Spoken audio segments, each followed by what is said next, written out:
Yo, yo, yo. Hey, guys, welcome back to another awesome edition of the Best Practices Show podcast.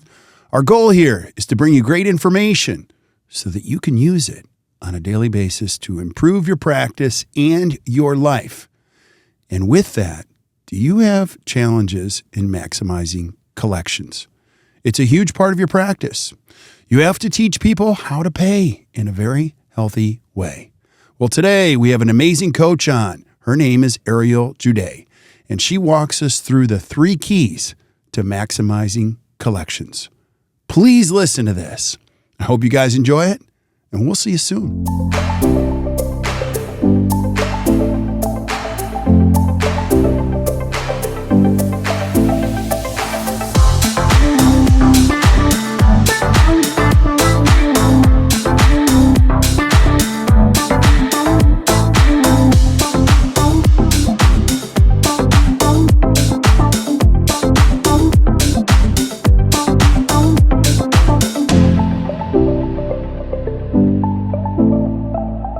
Hey guys, welcome back to the Best Practices Show podcast. You know the jam around here. My job is to find the greatest thinkers, teachers, coaches anywhere on the planet to help you create a better practice and a better life. And I have an amazing coach today, Ariel Juday, and we're going to be talking about 3 keys to maximizing collections. Ariel, thank you so much for being on. I appreciate you.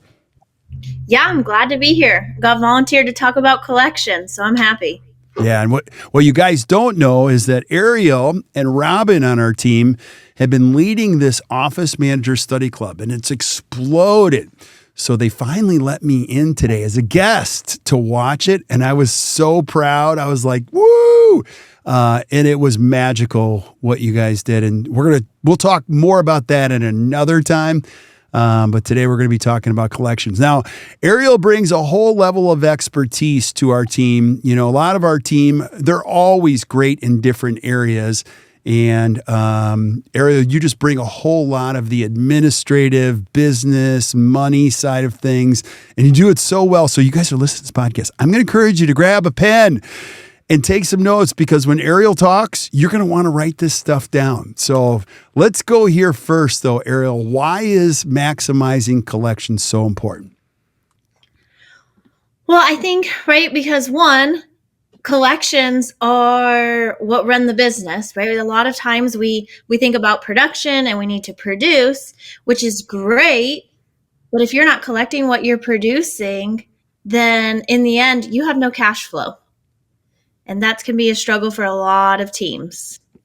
Yeah. And cash is to your practice what oxygen is to your body. You know, sometimes we don't like to talk about it, but without it, both dies. And so there's always inherent challenges on the collection side of things. And we're going to unpeel or, open some of these up.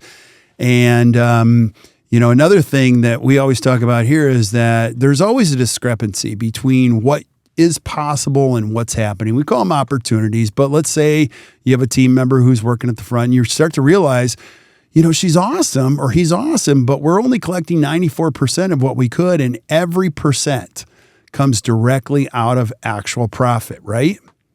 100%. I always say, if we don't collect it, you might as well, it's the same as throwing money away, ripping up a check, right? Because you have actually done something already for free. So we have to do that. And a lot of times, a lot of our doctors will know, and they'll look at their overhead and they want to manage their expenses. And a lot of the time what we see is there's just a gap. If we would have collected what we could have, our overhead would have instantly dropped and been within a healthy range, because it's calculated off collections, but generated off of our gross production. Yeah, so well said. So, Ariel, where do I even start? If I'm a dentist listening to this, okay, where do I even start? Like, give me a game plan here. Well, the first thing is, right, you need to set expectations with, one, yourself, right, and really look at the data and be honest with yourself where you're at, because, right, say we collect everything, we do a great job, my team does a great job, they're collecting, and they may or may not be, right? So look at the data, see where you're at. And then go from there is have a clearly defined financial policy. So your patients and your team members need to understand how can they pay in your office. So when they're coming in for treatment, when they're coming in for their hygiene appointment, they need to know, do I need to have a credit card? Can I use a check? Do I have outside financing? And when is payment to be collected? And if you ask me, I say day of service or at the time of scheduling, even better. But worst case scenario, day of service. We're the only industry that likes to think that you can pay after the fact. Yeah, I don't even know where that came from, but that is absolutely true. It's like, oh, you don't have to pay. That's totally fine. In all fairness to administrative team members, let's just go here too. Ariel, you get a chance to work with a lot of great practices. There's people sitting up there in the administrative area. There's just not a ton of amazing training or development going on. True? 100%, right? And a lot of it is, you're up there doing your best. You let them know, okay, this is what today's investment is. And then what do they do when the patient says no? And that's the hard part is, right, they're doing their best most of the time, but a financial policy will give them the confidence to say, hey, these are our agreements. This is what the doctor wants, right? This is what we want. And the patients know that ahead of time. So it helps minimize those conversations of the patient saying, no, I can't afford that today, or I didn't know I have to pay. Because I say, oh, well, actually, Kirk, it looks like when you were in last week, I talked to you about this and we agreed that you were going to pay by credit card and you signed this, right? And then what do you say, right? So now I've turned it back on you. And that's all because I had the confidence of I know what my policy is. I have that confidence in setting up my payment arrangements ahead of time. And it just takes it away from the patient to say no. Yeah, absolutely. If it isn't written down, it doesn't exist. And you pointed to something really important. Like, we got to give our team members some confidence that they can lean into it. And you'll be surprised by having a clearly defined financial policy and they know how to use it and you've spent the time, they can start to use it really well. And patients can feel that. A big piece of this, and me paying anywhere, any place, anytime, is the confidence of the person that's asking me for the money. If somebody goes, well, maybe you could pay a little bit today, I'm like, oh gosh, But if somebody's really confident saying this is going to be a great investment, and here's how this works, let me lead you through it, you're more inclined to follow them, right? Oh, 100%. I'm that person. Like, I'll go in, right, just naturally thinking, okay, I have to pay in full. And as soon as you give me that option to make a payment, I'm like, well, yeah, why not? I don't have to pay all of it today. And I can, go eat lunch and go do a little shopping spree after, right? They talked me out of paying in full. So You're right. It is confidence. And if they're standing firm, then as a patient, you're like, okay, I got it. This is what I'm going to do. Yeah. When I got started doing coaching, you'll love this, Ariel. Linda Miles taught me this. One of the originals in practice management or coaching, and she said, Kirk, 70% of case acceptance failure happens between the clinical conversation and the financial conversation. You have teams do amazing jobs, and if you don't rehearse this process enough, you're going to see patients. They're good-hearted. You can actually unsell treatment like to what you said. So it's so important. So let's do this. What's step number 2? Now, you guys are going to love this. This is actually one of my favorite. I can't wait to watch you talk about this because you bring a brand new perspective. So what's step number 2? The second process is having a defined billing process. So there's a difference between having a financial policy and a billing process. A lot of times it gets pulled in together, right? A financial policy is I'm making agreements. I know ahead of time what I'm collecting, when I'm collecting. The billing process is after the fact, right? Because insurance is a factor. We do have to send it out. The claim gets paid and processed. And there is the occasion that a balance is remaining after treatment's completed, right? And so we have to know what is that process now. And I want to know that before the balance even happens. Because it goes back to having that team member have that confidence of, okay, if a balance does occur, what am I going to do instead of trying to figure it out in the moment? So I always say as soon as a balance occurs, right, have that And I would recommend, day of, you get that EOB, make a phone call, try and collect over the phone, send a statement, right? And then know, okay, every 7 days, 14 days, whatever you decide, what is that attempt the team member is making? How are they making that attempt? How are they documenting that attempt, right? Because you just don't want it to go too long and the patient say, oh, I didn't even know I had a balance. Yeah. So true. Now, if you're listening to the layers of this, Ariel's taking us through a process that makes this healthy long term. So, number one, you're getting a clear financial policy. Everybody knows how to use it. We can step in confidently. And in this transitional process, you're going to have a few people that don't pay. So I'm kind of leading you with this. So Ariel, what do I do if I'm running the morning huddle and we're looking at, the patients that are coming in and 3 of them owe me money? I've watched you talk about this. This is my favorite. So what would you tell me in a morning huddle if 3 people owe us money today? That before you can see them, I need to see them. What? Right? So I'm the gatekeeper. I know that they owe me money, and I'm going to go ahead and collect that before they get to go back into their hygiene appointment, to their treatment appointment, regardless of what the appointment is for. They're stopping to talk with the admin team member to pay that balance because, right, we don't want to just let them slip by. We don't want them to, they go back and say, yeah, I'll pay. Okay. And then doctors, and this never happens, right? But then doctors say, oh, let's go ahead and start this today. We add on to that balance. And now we're coming up to checkout, and now I have to collect an even greater balance, right? So it's like, nope, just stop with me. Let's make an agreement. And if they're not willing to pay, then I want to know that ahead of time so that we can have an open and honest conversation of what's going to happen. Yeah. So let's speak to the dentist who's listening to this, who's sweating right now. But Ariel, you don't understand. If you were to come into my practice and do that with 3 patients I had this morning that owed us money, you're going to run them off. Like, can you speak to that fear that dentists have? Because their first thought is, you're going to kill my patients. They're going to run away. Is that true? I mean, some of them, maybe, I guess. Like, I want to be realistic, right? Maybe some of them. But would you rather just doing the treatment for free, or would we say, hey, okay, we can't make this investment today. Let's make an agreement. Maybe that, they get paid next Friday, or they know, okay, in 2 months we can schedule it. So yes, you may lose a small portion of those appointments, but then you would have just been doing it for free anyways. Right. So to me, right, it's like, to me, it's not a big deal because you would have actually lost even more money with seeing the patient, right? The cost of supplies and all of that versus knowing. And they're not your friends if they owe you money and they're willing to continue owing your money. So we get that all the time. Oh, that's my friend. And friends don't owe friends money. No, I totally agree. So well said. Something to keep in mind is that people that owe you money, they don't like you. Even if they live next door to you, they're related to you, they don't like you if they owe you money. So don't create a situation in which people owe you money. And again, I'll go back to Ariel's treatment plan.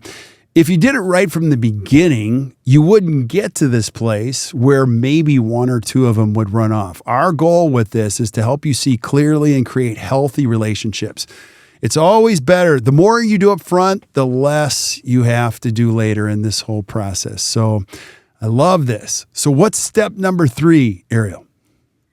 Well, this is the hardest part, right? But we have to train our team members on communication techniques and how to overcome the barriers with patients, right? You said a lot of the treatment acceptance is in between the clinical and the financial conversation. So we lose a lot of that acceptance with it just because team members don't know how to overcome barriers, right? So it's like, as soon as we hear that trigger word of, oh, I can't afford that, then I see a lot of team members just shut down and say, oh, okay.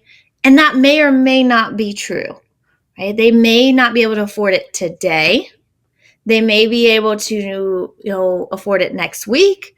They may need to make payments, right? And that's where then, okay, let's talk about it and know the difference. But a lot of the time too is, like I said, we're not like trying to pressure patients into doing anything they can't afford, but I want to know how much is too much for them. Is it that they can't afford it or they didn't see the value in it? Right. Because that's 2 different scenarios. Yeah, because when you start to develop team members, they see the value. And for you to communicate value, it starts with us knowing the value and being able to say that confidently. But again, I always love to be devil's advocate because everybody throws these at me. And they're like, but Ariel, I get it. Train team members on how to communicate techniques. I don't have any time during the week just to get the stuff done that I need to get done. How do I find time to train and develop team members?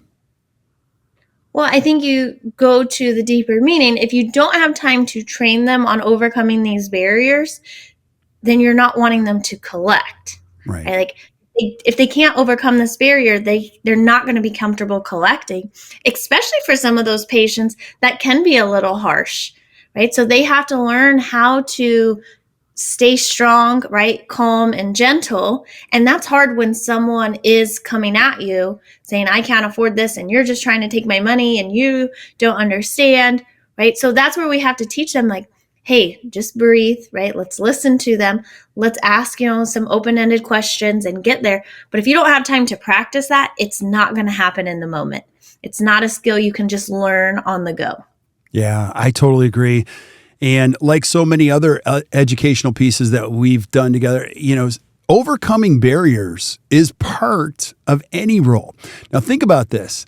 Anybody in this position has to be able to take barriers and overcome them. So you as a dentist have to look at these barriers. Here's another thought. There's not 78 barriers. There's usually like 11. You know what I mean? So let's spend our time calibrating on the 11 biggest barriers that this person has in this role. And let's get aligned in the language of how all this works. And then the third benefit of like taking time in Ariel's treatment plan to develop a team member, like I actually feel purpose when I can solve problems. Now, do I want to be solving every problem all day long? No, but when you get curveballs thrown at you, or somebody says, I don't have any money, or I don't know if I can do this, and you're like, and you help them through that, you actually you feel pretty good about yourself during the course of the day because you're solving problems that not only help the patient, it helps the practice. Don't you think like problems are a big part of us feeling good about what we do? 100%, right? And that's where it's overcoming and bringing the patient along in this journey, right? And there's been a lot of times that patients have said, oh, I can't afford this or I can't do this, right? And it's like, okay, let's just talk about this. Let's just see what their true barriers are. And the reward is that patient comes back thanking you because they were able to get treatment done when they couldn't see how it was possible. Yeah. Now, I have so many questions for you. You coach great practices all day long, and you would think they don't have any problems with this. How big is this problem? Even with our best practices, what do you see on a daily basis? Oh, I would say there's a lot there. You may not have a problem, but there's areas of opportunity. Right. And that's why I say go back to the data and really look. What is your collections percentage? Is it at 99 to 100% of your net production? If so, great. Now look at what's your treatment acceptance numbers, because that you may still be collecting, but you may not even be hitting the potential. And I think a lot of it comes from team members, doctors included. We have blind spots, right? We have personal beliefs and we have blind spots. And whether we mean to or not, we're subconsciously placing those on patients. Yeah. We have to overcome that. First, we have to know what our blind spots are. And that's obviously really hard to do because they wouldn't be called blind spots, right? But you have to know, okay, what am I comfortable with? What am I not comfortable with?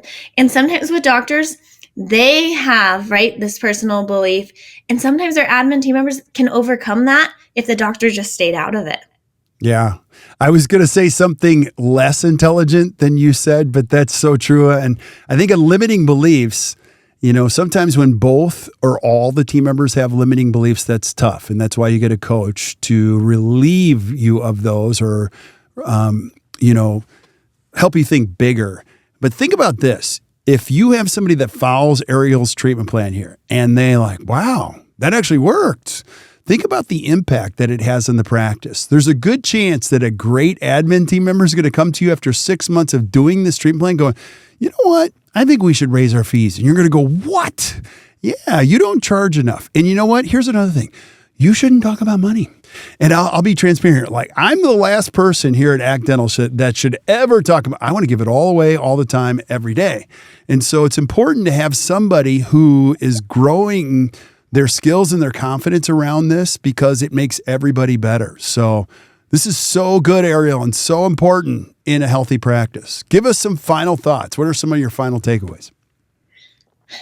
Well, I think the biggest one is you have to take the time to practice this, to understand it, align with your team. What do we believe on collections? What are our numbers, right? Go facts over feeling. It's not that anyone's doing anything wrong, but there are areas of opportunity that we could be better. And just remember that if you're producing, right, the goal should be to collect 100% of that net production. Eliminate that gap. And you'll see a huge increase in the confidence in your team members, right? You'll be able to do more things. You'll see your overhead decrease. I don't want to say it's all about the cash, right? But if you're producing and the cash is flowing in, you're going to be happier. You're going to be able to serve more patients. Yeah. And we didn't talk too much about this because it wasn't the focus of it. But if I have a net collection, what should my net collections percentage be? What should it be? Should it be 94%, 96%? What should it be? I mean, it should be 100%, right? If we're looking at net collections, you've already made the adjustments for insurance. You've already made those professional courtesies for your Aunt Sally, right? Like, you've already done those. So it should be 100% because you're saying that this is what I produced and this is what the value of the dentistry is that we provided. So why would you not collect it, right? I mean, if you want to collect 96%, you can find a team member that will take that extra 4%, right? Like, you're just throwing it out the window. Like, right. Let's bring it into the team. Yeah. So I totally agree. And in some cases, it should be higher than 100% because you're collecting money that you haven't collected already. And you produced it, maybe a year ago or 2 years ago or even 2 months ago. So keep that in mind. A healthy practice starts with healthy guidelines around this. So Ariel, this is awesome. Thank you so much for sharing on the podcast today. Yeah, thanks for having me. I love to help teams collect with what they're worth. Yeah, it's awesome. So if you're listening to the podcast and you still struggle with this, don't struggle. We've got a lot of great resources for you. If you flip up to the show notes, you're going to see we've got a couple downloads for you. We've got a 9-step guide to improve collections, in your practice. It's a great step-by-step process that incorporates what Ariel's talked about today on the podcast. And then also, if you're thinking about like how this impacts your practice and you want to work less and earn more, we have a blueprint to a dream practice and life. That'll also be in there. You can check that out. That's actually a podcast that you can listen to that articulates that a little bit more. Or that was actually a webinar. I'm sorry. That was also a podcast. And then one thing that Ariel has really helped us understand is how to bill your full fee. And everyone goes, well, I do that. And it's amazing how many people actually don't. So we've got a great blog post for you. You can check that out in the show notes on 5 tips for billing your full fee. Our whole goal, again, with this podcast, is just to give you information, give you a good conversation, every so often that helps you think better, whether you, the dentist, or you as a team member. I hope this was helpful. And if you're just listening to yourself, share this with your team. It's great stuff. So if you enjoyed today, do us a favor, hit the share button, share this with your friends. Keep sending us suggestions for things you guys want to see. I got a whole bunch of them, and we're going to get to them eventually. So you keep showing up. We're going to keep bringing it. So until you guys hear from us next time or you see us next time, keep watching or keep listening to the Best Practices Show. You guys enjoy your day.